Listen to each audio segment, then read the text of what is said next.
Hello बच्चों, आज हम पढ़ेंगे कक्षा छठी के जो तीसरे पार्ट है नादान दोस्त। नादान दोस्त, नादान दोस्त का अर्थ होता है जो नासमझ दोस्त, जिसमें समझदारी की कमी होती है। तो ये कहानी जो है प्रेमचंद द्वारा लिखित है। तो हम पढ़ते हैं कहानी को, ठीक है, जिससे आप भी बहुत कुछ सीख सकते हैं। तो केशव के घर कार्निस के ऊपर एक चिड़िया ने अंडे दिए थे। केशव और उसकी बहन श्यामा दोनों बड़े ध्यान से चिड़िया को वहाँ आते जाते देखा करते। सवेरे दोनों आंखें मलते कार्निस के सामने पहुँच जाते और चिड्डा और चिड़िया दोनों को वहाँ बैठा पाते। उनको देखने में दोनों बच्चों को ना मालूम क्या मज़ा मिलता। दूध और जलेबी की सुगंध भी ना रहती। दोनों के दिल में तरह तरह के सवाल उठते। अंडे कितने बड़े होंगे, किस रंग के होंगे, कितने होंगे, क्या खाते होंगे, उनमें से बच्चे किस तरह निकल आएंगे, बच्चों के पर कैसे निकलेंगे, घोंसला कैसा है। लेकिन इन बातों का जवाब देने वाला कोई नहीं। ना अम्मा को घर के काम धंधों से फुर्सत थी, ना बाबूजी को पढ़ने लिखने से। दोनों बच्चे आपस ही में सवाल जवाब करते अपने दिल को तसल्ली दे दिया करते थे। श्यामा कहती, क्यों भैया, बच्चे निकलकर फुर से उड़ जाएंगे। केशव विद्वानों जैसे गर्व से कहता, नहीं री पगली, पहले पर निकलेंगे, बगैर परों के बेचारे कैसे उड़ेंगे। तो यहाँ में केशव जो लड़का है उसके घर के कार्निस के ऊपर, मैंने घर के ऊपर जैसे दरवाजों या खिड़की के ऊपर में जो थोड़ी सी सीमेंटेड किया हुआ होता ना, जो बारिश वारिश ना गिरे, तो उस कार्निस के ऊपर पर एक चिड़िया ने अंडे दिए थे। केशव और उसकी जो बहन थी श्यामा, दोनों उस चिड़िया को वहाँ रोज़ आता जाता देखते थे। और दोनों जैसे कि सवेरे दोनों उठते आँख मलते हुए वहाँ पहुँच जाते। चिड्डा और चिड़िया, चिड्डा माने जो लड़का चिड़िया और चिड़िया जो लड़की चिड़िया है, तो दोनों वहाँ बैठा पाते उनको। तो उनको देखने से दोनों बच्चों को ना मालूम क्या उन लोगों को मज़ा मिलता था। वो लोग को दूध जलेबी खाने का कोई ध्यान ही नहीं रहता था और दिमाग में दिल में बहुत सारे सवाल उठते थे कि पता नहीं अंडे कितने बड़े होंगे, उसका कैसा रंग होगा, वो चिड़िया क्या खाते होंगे, पता नहीं उससे बच्चे बाहर निकले हैं या नहीं, बच्चे कैसे हैं, घोंसला कैसा है। ये सब जवाब उन लोग के दिमाग में सवाल जवाब घूमते रहता। पर उनके सवालों को कौन क्या जवाब देगा। ना मम्मी को घर के कामों में फुर्सत है, ना उनके बाबूजी को जो अपने दफ्तर के कामों से फुर्सत है। तो ये सवाल जवाब वो लोग बच्चे लोग अपने ही दिल में पूछ के अपने आप ही तसल्ली कर लेते थे। जैसे श्यामा कहती थी, भैया क्या वो बच्चे निकल कर उड़ जाएंगे अंडों से। तो केशव विद्वानों जैसे बोलता, अरे नहीं रे पगली, वो उसके तो पहले पर आएंगे, मतलब कि उसके पहले पंख आएंगे, है ना, ऐसे कहते हैं। तो उसके बाद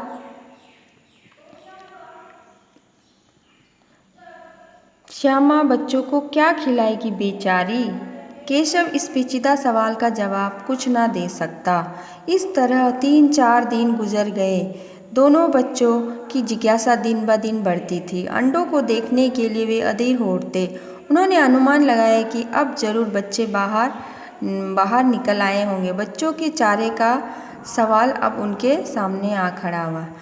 तो वो लोग को ये सवाल दिमाग में कि क्या हुआ पता नहीं, अंडों का क्या हुआ नहीं। तो ये दिमाग से वो अपने आप में तसल्ली भी देते और जिज्ञासा भी बढ़ती जाती कि और देखने भी मन होता, अंडे कैसे अधीर हो जाते, अस्थिर हो जाते, मतलब क्या करें, अनुमान लगाते, पता नहीं बच्चे निकले होंगे या नहीं। तो इसी में बच्चों के जो सवाल का उनके सामने सब खड़ा हुआ, पता नहीं क्या होगा इस अंडे का, बच्चे का, ऐसे करके सोचने लगते। चिड़िया बेचारी इतना दाना कहाँ पाएगी, सारे बच्चों के पेट भरे, गरीब बच्चे भूख के मारे चूं चूं करके मर जाएंगे। इस मुसीबत का अंदाज़ा करके दोनों घबरा उठे। दोनों ने फैसला किया कि कार्निस पर थोड़ा सा दाना रख दिया जाए। श्यामा खुश होकर बोली, तब तो चिड़िया को चारे के लिए कहीं उड़कर ना जाना पढ़ेगा ना? केशव नहीं, तब क्यों जाएगी? श्यामा क्यों भैया, बच्चों को धूप ना लगती होगी। तो दोनों बच्चे सोचते कि बेचारे चिड़िया यहाँ इतना दाना कहाँ से लाएगी इतने बच्चों के लिए, वे तो चू चू करके मर जाएंगे। इस मुसीबत के बारे में सोचने से दोनों बच्चे घबरा जाते। फिर उन लोग ने फैसला किया कि ये लोग कार्निस पे कुछ अन्न का दाना रख देंगे, तो फिर चिड़िया को कहीं उड़कर जाना नहीं पड़ेगा। तो श्यामा बोलती अब तो चिड़िया को उड़कर नहीं जाना पड़ेगा। केशव बोलता नहीं रे, क्यों जाना पड़ेगा। तो केशव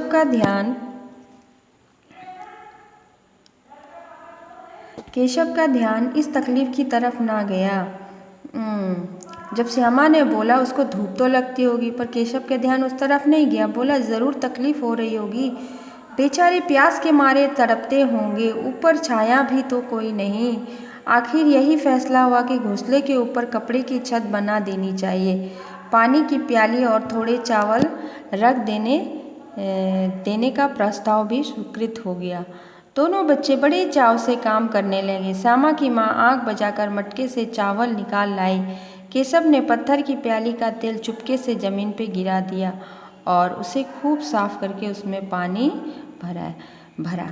तो दोनों बच्चों ने मैंने डिसाइड किया, सोचे कि अब इस चिड़िया के लिए वो लोग चावल पानी सब कुछ बंदोबस्त करेंगे और धूप लगती है उसका भी बंदोबस्त करेंगे। तो उसने जो श्यामा ने थोड़े से चावल निकाले जो मम्मी की नज़र बचाकर, और केशव ने एक दिया था पुराना, उसको तेल फेंक कर साफ़ किया ताकि पानी भी सुविधा हो। ठीक है, तो इस तरह से उन लोग ने ये भी डिसाइड किया कि जो घोंसले के ऊपर वो लोग माने कि कपड़े की वो लोग छत बनाएंगे। ठीक है, ऐसा करके वो लोग ने सोचा।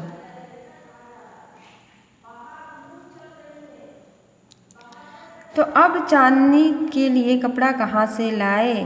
फिर ऊपर बगैर छड़ियों के कपड़ा ठहरेगा कैसे? छड़ियाँ खड़ी होंगी कैसे? केशव बड़ी देर तक इस उधड़बुन में रहा। आखिर उसने इस मुश्किल का हल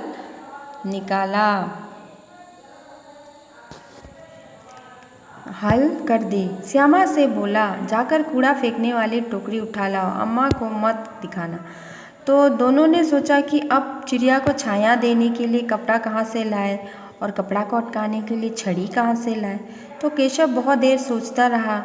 फिर आखिर में उसने इस मुश्किल का हल निकाला और उसने श्यामा को कहा, जा कूड़ा फेंकने वाली टोकरी उठाकर ला, अम्मा को मत बताना। श्यामा, वो तो फटी हुई है, उसमें तो धूप ना जाएगी। केशव ने झुंझला कर कहा, तू टोकरी तो ला, मैं उसे सुराख बना देने की कोई हिकमत कर निकालूंगा। तो श्यामा बोलती है, भैया वो तो टोकरी में छेद है। तो बोलता तू टोकरी तो उठा ले आ, मैं कुछ कोशिश करूँगा वो छेद जो है वो बंद हो जाए। ठीक है, श्यामा दौड़कर टोकरी उठा लाई। केशव ने उसके सुराख में थोड़ा सा कागज ठूस लिया और तब टोकरी को एक टहनी से टिकाकर बोला, देख ऐसे ही घोंसले पर उसकी आड़ कर दूंगा, तब कैसे धूप जाएगी। श्यामा ने दिल में सोचा, भैया कितने चालाक हैं।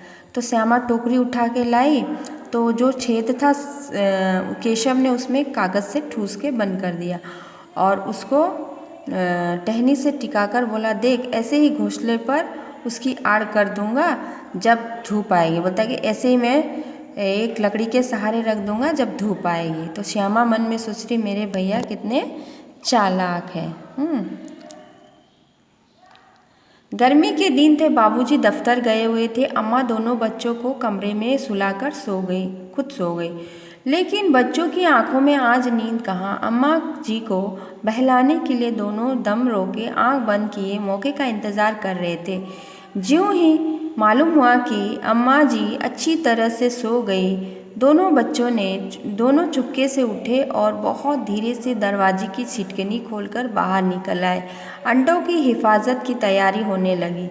केशव कमरे से एक स्टूल उठा लाया, लेकिन जब उससे काम ना चला तो नहाने की चौकी लाकर स्टूल के नीचे रखी और डरते डरते स्टूल पर चढ़ा।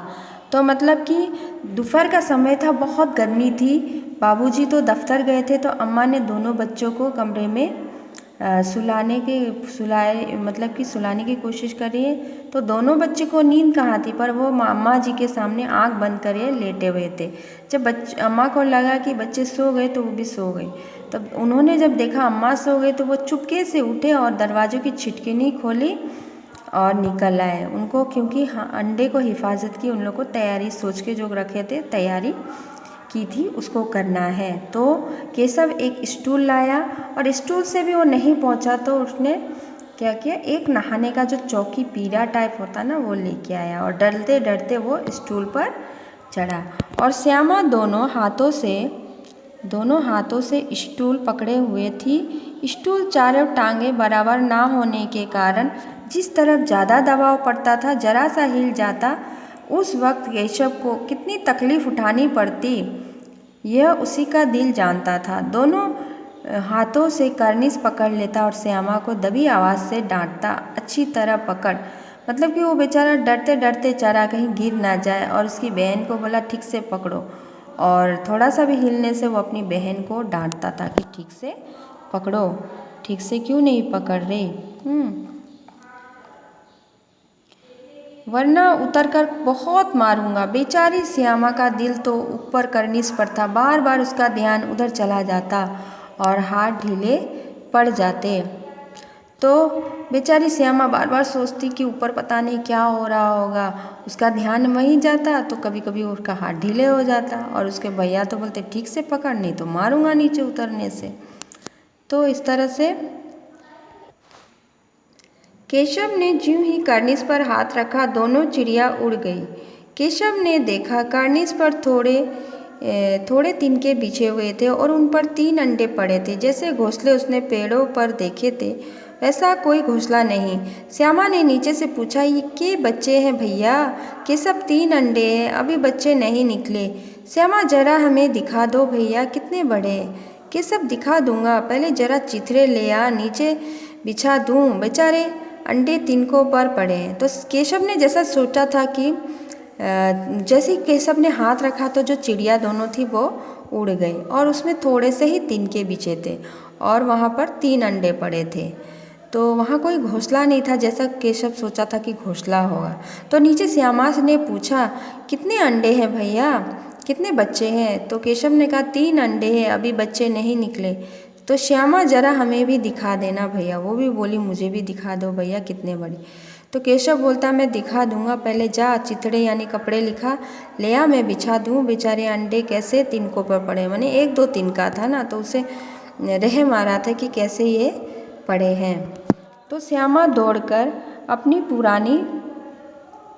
पुरानी धोती फाड़कर एक टुकड़ा लाई। केशव ने झुककर कपड़ा ले लिया, उसकी इस तरह करके उसने एक गद्दी बनाई और उनको तिनकों पर बिछाकर 3 अंडे धीरे से रख दिए। तो केशव जो फट से श्यामा जाके अंदर से कपड़ा लेकर आई और केशव ने उसको कपड़ों को फोल्ड करके थोड़ा गद्दी बनाई और उस पर 3 अंडे धीरे से रख दिए। श्यामा ने फिर कहा हमको भी दिखा दो भैया। केशव दिखा दूंगा, पहले ज़रा इस टोकरी तो दे, ऊपर छाया कर दूंगा। तो वो श्यामा बोलती मुझे दिखा दो। केशव बोलता नहीं, पहले जा टोकरी लिया कि इनको छाया कर दूं अंडों को। श्यामा ने टोकरी नीचे से थमा दी और बोली अब तुम उतर जाओ, मैं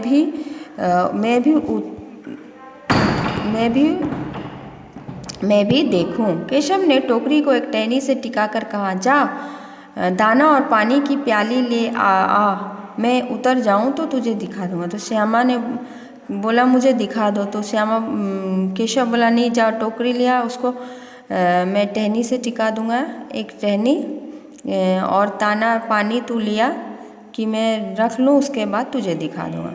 श्यामा प्याली और चावल भी ले आए। केशव ने टोकरी को नीचे दोनों चीज़ें रख दी और आहिस्ता से उतर आया। श्यामा ने गिड़गिड़ाकर कहा अब हमको भी चढ़ा दो भैया। केशव तू गिर पड़ेगी।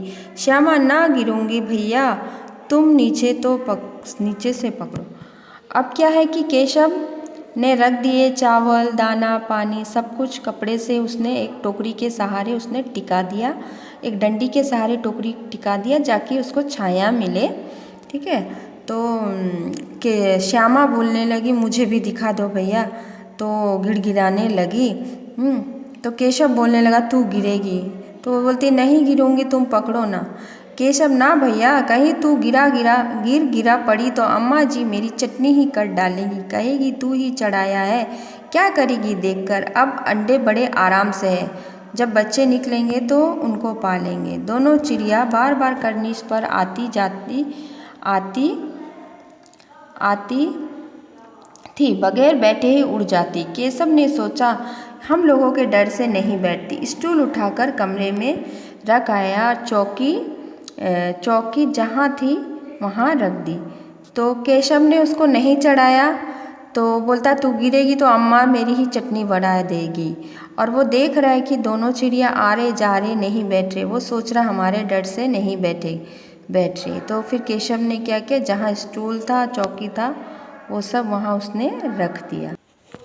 श्यामा ने आंखों में आंसू भरकर कहा तुमने मुझे नहीं दिखाया, मैं अम्मा जी से कह दूंगी। केशव अम्मा जी से कहेगी तो बहुत मारूंगा, कह देता हूँ।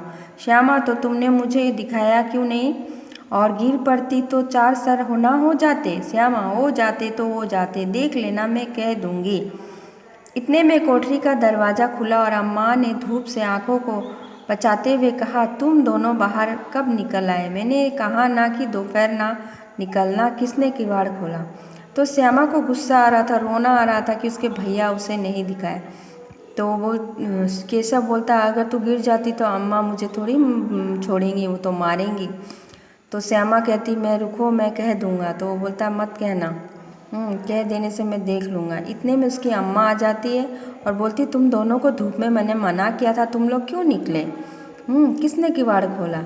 केशव ने किवाड़ खोला था। श्यामा ने माँ से ये बात नहीं कही, उसे डर लगा भैया पिट जाएंगे। केशव दिल में काँप रहा था कहीं श्यामा कह ना दे, अंडे ना दिखाए, इससे अब उसको श्यामा पर विश्वास ना था। श्यामा सिर्फ मोहब्बत के मारे चुप थी या इस कसूर में हिस्सेदार होने की वजह से उसका फैसला नहीं किया जा सकता। तो यहाँ में अम्मा बोलती कि किसने खोला, तो केशव सोचता कहीं श्यामा बोल ना दे अम्मा को, वो डर रहा था। लेकिन उसने नहीं बोला क्योंकि उसको भैया के प्रति प्यार भी था और ये भी डर था ना, वो भी तो बराबर की हिस्सेदार थी, दोस्त थी। माँ ने दोनों बच्चों को डांट टप्पर कर फिर कमरे में बंद किया और धीरे धीरे उन्हें पंखा झेलने लगी। अब सिर्फ 2 बजे थे, बाहर लू चल रही थी। अब दोनों बच्चों को नींद आ गई तो माँ ने डांट कर दोनों को सुला दिया। दोनों सो गए क्योंकि बाहर बहुत गर्मी लू चल रही थी और दोनों को नींद आ गई। यकाएक 4 बजे यकाएक श्यामा की नींद खुली। किवाड़ खुले हुए तो वो दौड़ी हुई करनीस पर गई और ऊपर की तरफ ताकने लगी। टोकरी का पता ना था, संयोग से उसकी नज़र नीचे गई और उल्टे पांव दौड़ती हुई कमरे में जाकर बोली भैया अंडे तो नीचे पड़े हैं, बच्चे उड़ गए। केशव घबरा कर उठा और दौड़कर बाहर आया तो देखता है तीनों अंडे नीचे टूटे और उसने कोई चूने की सी चीज़ बाहर निकल आई। पानी का प्याला भी एक तरफ टूट पड़ी। तो क्या श्यामा ने जब उठकर नींद से देखा कि अंडे तो नहीं है, नीचे कुछ गिरी है, अंडे फूटे हुए हैं और टोकरी भी नहीं है। तो वो दौड़कर अपने भैया के पास गई, बोलते भैया अंडे तो फूटे हैं, चिड़िया लगता है उड़ गए, ऐसे करके वो बोल रही है। तो केशव भी दौड़ कर गया, देखा कि अंडे फूटे और उसमें से सफ़ेद जैसी कुछ चीज़ निकली है और प्याली, जो पानी की प्याली है वो भी टूटी है। उसके चेहरे का रंग उड़ गया, सहमी हुई आंखों से जमीन की तरफ देखने लगा। श्यामा ने पूछा बच्चे कहाँ गए भैया। केशव ने करुण स्वर में अंडे तो फूट गए श्यामा, और बच्चे कहाँ हैं। केशव ने तेरे सर में देखती नहीं अंडों में से उजला उजला पानी निकल रहा है, वही तो 2-4 दिनों में बच्चे बन जाते हैं। तो फिर उसके केशव का चेहरे का रंग उड़ गया, उसे माने कि अजीब सा लग रहा था कि उसने। तो श्यामा ने पूछा बच्चे कहाँ हैं। केशव ने रोते हुए कहा अंडे तो फूट गए। तो श्यामा बोली बच्चे कहाँ गए। तो गुस्से में बोला दिखाई नहीं दे रहा, इसे पानी निकल रहा है, ये अभी अंडे नहीं हुए, 2-4 दिन में ये बच्चे हो जाते।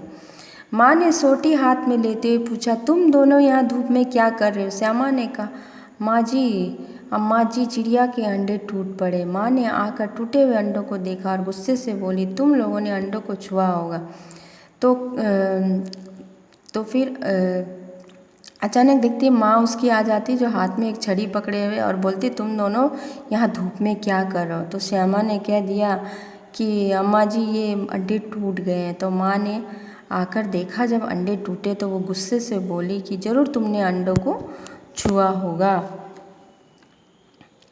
तो अब तो श्यामा को भैया पर जरा भी तरस ना आया। उसी ने शायद अंडों को इस तरह रख दिया कि वो नीचे गिर पड़े। उसकी सज़ा तो मिलनी चाहिए। बोली इन्होंने अंडों को छेड़ा था अम्मा जी। तो श्यामा को अब भैया पर तरस नहीं आ रहा था क्योंकि अंडे फूट गए। तो उसको लगा अम्मा को बोलना ही होगा, इसकी शिकायत ही करनी होगी। तो उसने बोल दिया अम्मा जी भैया ने उनको छुआ था। तो फिर बोली इन्होंने अंडों को छेड़ा था अम्मा जी। माँ ने केशव से पूछा क्यों रे। केशव भीगी बिल्ली बना माँ खड़ा रहा। माँ तू वहाँ पहुँचा कैसे। तो माँ ने बोला क्यों रे तूने ऐसा किया। तो बेचारा चुपचाप भीगी बिल्ली बना खड़ा था। तो माँ बोल रही तू उतना ऊपर में पहुँचा कैसे। श्यामा चौकी पर स्टूल रखकर अम्मा जी। केशव तू स्टूल थामे नहीं खड़ी थी। श्यामा तुम ही ने तो कहा था। माँ तू इतना बड़ा हुआ तुझे अभी इतना भी नहीं मालूम कि छूने से चिड़िया के अंडे गंदे हो जाते। चिड़िया फिर उन्हें नहीं सेती। श्यामा ने डरते डरते पूछा तो क्या चिड़िया ने अंडे गिरा दिए अम्मा जी। माँ और क्या करती। केशव के सिर उसका पाप पड़ेगा। हाय हाय 3 जाने ले ली दुष्ट ने। केशव रोनी सूरत बनाकर बोला मैंने तो सिर्फ अंडों की गद्दी पर रख दिया था अम्मा जी। माँ को हंसी आ गई मगर केशव को कई दिनों तक अपनी गलती पर अफसोस होता रहा। अंडों की हिफाजत करने की जोग में उसने उसका सत्यानाश कर डाला। इसे याद कर कभी कभी वो रो पड़ता था। दोनों चिड़िया वहाँ फिर ना दिखाई दी। तो फिर माँ ने पूछा तू स्टूल कैसे लाया। तो फिर श्यामा ने कहा है कि केशव ने श्यामा ने कहा कि इन्होंने लाया। तो केशव ने कहा तू तो लेके आई। तो फिर माँ फिर उसको बोलने लगी कि तू इतना बड़ा हो गया तुझे नहीं मालूम चिड़िया के अंडे छूने नहीं चाहिए। अगर चिड़िया के अंडे छू देते तो वो दोबारा उसे नहीं सेती। तो श्यामा ने डरते डरते पूछा तो क्या फिर चिड़िया ने अंडे गिरा दिए अम्मा जी। तो माँ बोलती क्या और क्या करती वो गिरा देती। अब तो ये जो मतलब कि ये जो इसका पाप जो है केशव पर चढ़ेगा। इसने 3 जान ले ली इस दुष्ट ने। केशव बेचारा रोनी सूरत करके बोल रहा था मैंने तो अंडे के लिए गद्दी बनाई थी। तो मामा जी को उसकी रोनी सूरत देख के हंसी तो आ गई। और केशव अपनी गलती पर कई दिन तक अफसोस किया। हालांकि उसने चिड़िया के अच्छे के लिए किया पर उसे ये समझ नहीं था कि चिड़िया के बच्चे अंडे छूने से वो ख़राब हो जाते। तो अगर उसे पता होता तो वो नहीं छूता पर उसने ये नादानी कर दी। अच्छे की हिफाजत करने के चक्कर में उसने अंडों का सत्यानाश कर दिया। तो ये बात सोचकर बेचारा कभी कभी रो पड़ता है। तो वो दोनों चिड़िया वहाँ से उड़ गई तो फिर कभी वो दिखाई नहीं दी। तो इस तरह ये चैप्टर ख़त्म होता है। तो इसमें जो भी जुड़े प्रश्न होंगे ये कहानी को आप अच्छे से समझ लीजिए तो अच्छे से समझ आ जाएगा। और इसका PDF तो मैं व्हाट्सएप में दे दूँगी। ठीक है, धन्यवाद।